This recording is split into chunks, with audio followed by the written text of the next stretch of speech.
कहानी की शुरुआत होती है जब जेयोल बनी को घर छोड़ने जाता है। दोनों प्यारे से गुड बाय कहते हैं और बनी घर के अंदर चली जाती है। अगली सुबह जेयोल उसे लेने आता है और वे साथ में स्कूल जाते हैं। स्कूल में जेयोल के दोस्त उन्हें हाथ में हाथ डाले देखकर हैरान हो जाते हैं। जेयोल गर्व से बनी को अपनी गर्लफ्रेंड के तौर पर इंट्रोड्यूस करता है और उसका दोस्त डोंगहा तो खुशी से फूला नहीं समाता। बनी की सहेलियां भी उनके लिए बहुत खुश हैं। हालांकि जीवोन थोड़ा उदास जरूर होता है जब बनी उसे ये खुशखबरी सुनाती है।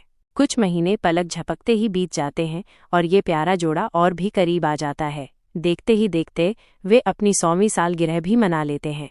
जेयोल बनी को बताता है कि वो अपनी माँ के साथ चीज़ें ठीक करने की कोशिश कर रहा है। बनी उसे सलाह देती है कि जब उसे समय मिले तो वो अपनी माँ से मिलने जाए। सब कुछ एकदम परफेक्ट चल रहा होता है, तभी वो खलनायक बोंगसू यूनिवर्सिटी में वापस आ जाता है। बोंगसू गुस्सा हो जाता है जब वो गलत समझ लेता है कि बनी जीवोन नाम के एक अमीर लड़के को डेट कर रही है। वो बनी पर तब हमला कर देता है जब वो देर रात अपने प्रोजेक्ट पर काम कर रही होती है। उसी समय जेयोल उसे फ़ोन करता है ये जानने के लिए कि वो ठीक है या नहीं। वह उसकी चीख सुनता है और तुरंत उसकी मदद के लिए दौड़ पड़ता है।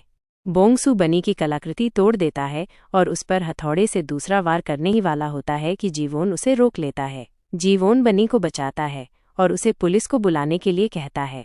जब तक जेयोल वहां पहुंचता है, पुलिस बोंगसू को हिरासत में ले चुकी होती है। बोंगसू का जीवोन को बनी का आदमी कहना जेयोल को चौंका देता है। इस भयानक अनुभव के बाद जेयोल उसे घर तक छोड़ता है और सुनिश्चित करता है कि वो ठीक है।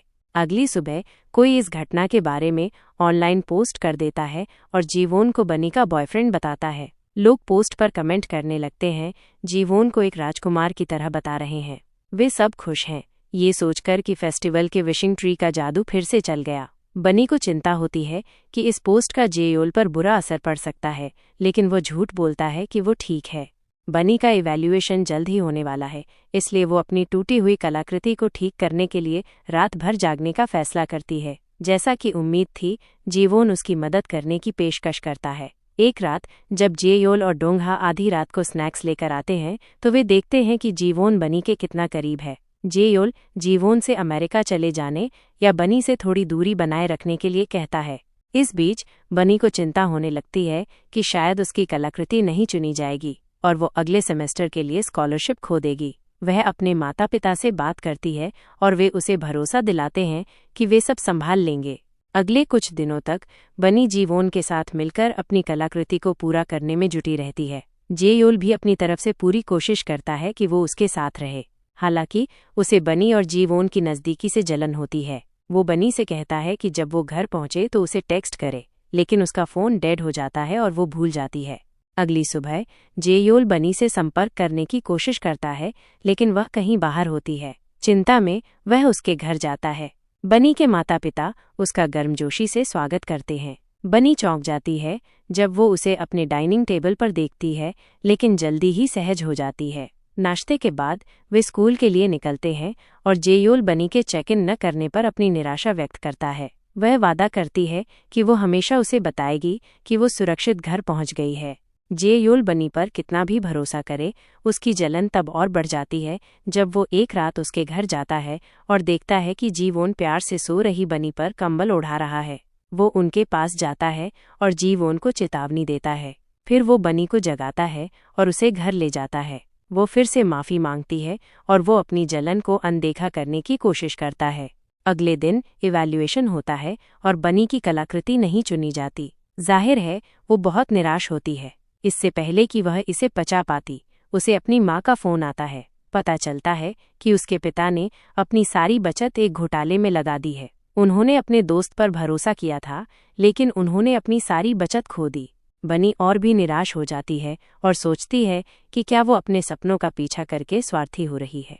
इस बीच जेयोल को खुशखबरी मिलती है कि उसकी टीम उस प्रतियोगिता के अगले चरण में पहुंच गई है जिसमें उन्होंने भाग लिया था।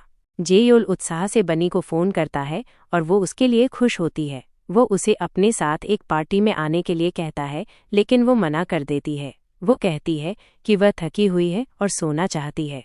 दुर्भाग्य से बोबे और कोर्टने बनी को खींचकर बाहर ले जाते हैं और जीवोन को भी बुला लेते हैं। बनी अपने दोस्तों के साथ अपनी परिवार की आर्थिक स्थिति और अपनी चिंताओं को साझा करती है। अपने दोस्तों के साथ बाहर जाने के बजाय जेयोल बनी को टेक्स्ट करने का फैसला करता है और पूछता है कि क्या वो उसके साथ डिनर पर जाना चाहेगी। उसके दोस्त बनी को एक रेस्टोरेंट में अपनी सहेलियों के साथ देखते हैं और जेयोल को फोन करते हैं। चौंक कर जेयोल लोकेशन पूछता है। इस बीच बनी की सहेलियां घर जाने का फैसला करती हैं। बोबे और कोटनिम पहले निकल जाती हैं, जबकि जीवोन बनी की टैक्सी का इंतजार करने के लिए रुक जाता है। इंतजार करते करते बनी को नींद आने लगती है और जीवोन उसका सिर अपने कंधे पर रख लेता है। जेयोल पहुंचता है और इस दृश्य को देखकर गुस्से से भर जाता है। वो जीवोन का सामना करता है और उससे कहता है कि वो हद पार करना बंद कर दे।